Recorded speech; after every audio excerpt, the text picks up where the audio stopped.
The skull's dead body is brought to life on a stormy night. However, the lightning incapacitates his body. It's too much for him. Antonio Augusta distracts himself with sweets and images of his own greatness, and loses his clothes, due presumably to his distraction.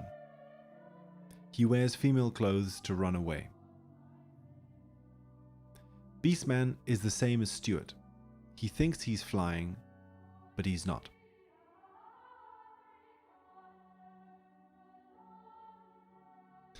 Antonio Augusta's story is interesting because it combines many of the earlier issues. He is cleaning his costume and losing himself in fantasies of his own fame. He loses track of the world. The newspaper performs the role of the audience in past films. He's looking at himself in a mirror provided by outside observers. People see him as a winner, and he enjoys that. I have argued that being a winner in these videos involves being a strong, masculine person. So when this fantasy gets broken, and he realizes the only clothes left are feminine clothes, he tiptoes out of there, desperately trying not to be seen. So his old masculine clothes are lost. They are lost because he stops paying attention to them, but he stops paying attention to them because he pays attention instead to how his strong masculine appearance is being seen by others. He is more concerned with how his masculinity is seen than with the masculinity itself. Leon, instead of beating the bad guy, saves a child, a cat. So again, Falcon does this with a baby. He saves a baby, and in doing so, a crack appears in his strong masculinity. Billy saves a child at the expense of his physical body. Leon saves a child by putting aside his rivalry with his enemies.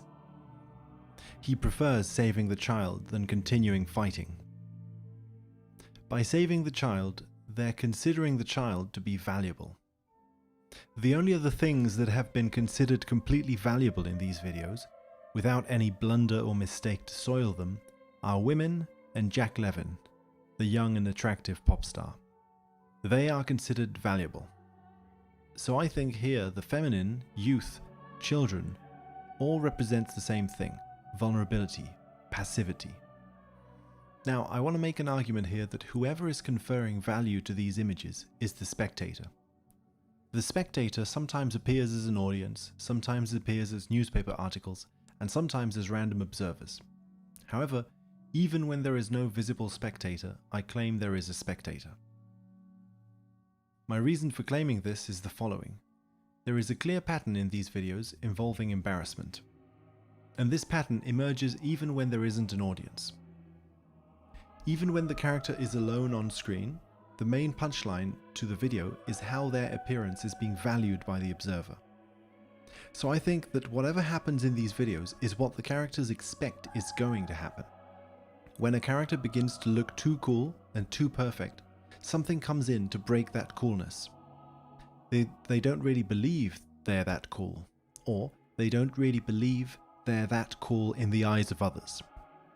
They assume others don't find them so cool, and this assumption is how they portray themselves. Super Arrow is an exception to this. He flies to the sun. Mrs. Arrow makes Super Arrow proud and happy that the audience agrees with him. However, when her beauty reaches the social approval mark, so to speak, Super Arrow becomes jealous and tries to prevent the audience from expressing their attraction to her. So what seems to be happening is that Super Arrow values her beauty. But when that beauty reaches the social standard, when it gains full approval by others, he is uncomfortable. This is another example of the female characters not failing in the eyes of the audience. If all pilot profiles are expressions of fears and beliefs regarding the invisible observers who will judge you, then this invisible observer is not believed to judge women's behavior negatively or as insufficient. On the contrary, the camera, the observer, seems to praise them and value them. They are almost non-human, divine, ethereal, valued not as people but as divine beings, flawless. With men, the opposite seems to happen. Any inkling of divinity, any inkling of ethereal perfection is disbelieved. Male characters are not seen as divine, but as entirely human, which seems to mean entirely different from the divine image they're projecting. Anytime they approach an image of perfection, this image breaks to reveal some way in which they diverge from that image. They are systematically imperfect, and women are systematically perfect. But the systematic nature of these judgments makes me think, again, that they are being made by someone.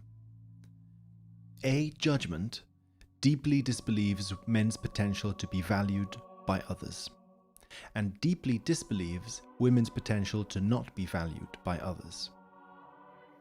This judgment, then, in its assumptions about what others value or not, is unconsciously valuing or not these characters. So, who values men? And who values women? Gomar and Shio live together as a couple. This video is playing with several conventions. On the one hand, the kind of intimacy they share would culturally be seen as a romantic relationship.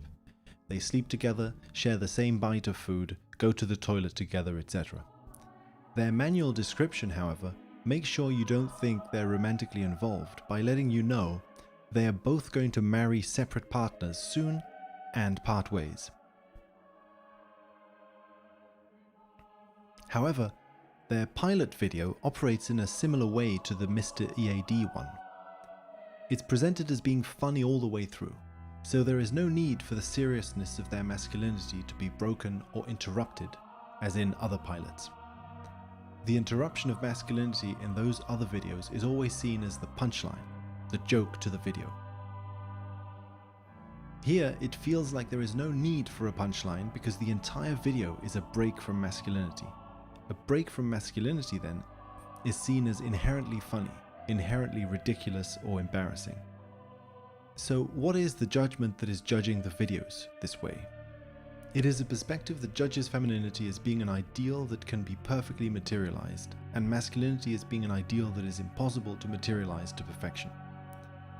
The impossibility to materialize masculinity is portrayed as the joke of the video, a pathetic moment which elicits a boo from the audience. Perfectly materialized femininity is portrayed as something pleasurable to contemplate, worthy of cheer. It is unknown why it believes masculinity to be impossible to materialize and femininity fully possible. The masculine characters try to attain masculinity and mostly fail, so there is an attempt. The female characters don't try to attain it. They already are feminine from the start. Men try to attain a certain ideal, but fail. It is revealed to be a mental construct. Women are the ideal they're representing. The realized male gender role is presented as a mental construct separate from actual behavior. And what characterizes it as an illusion, often, is that it represents the act of flying or floating up in the sky, whereas realities seem to be represented as earthbound states. Realities, then, make the floating fantasy come falling down to earth. So, according to the internal logic of these videos, if the realm of fantasy is the realm of the sky, then women who are stars floating up in the sky are mental constructs.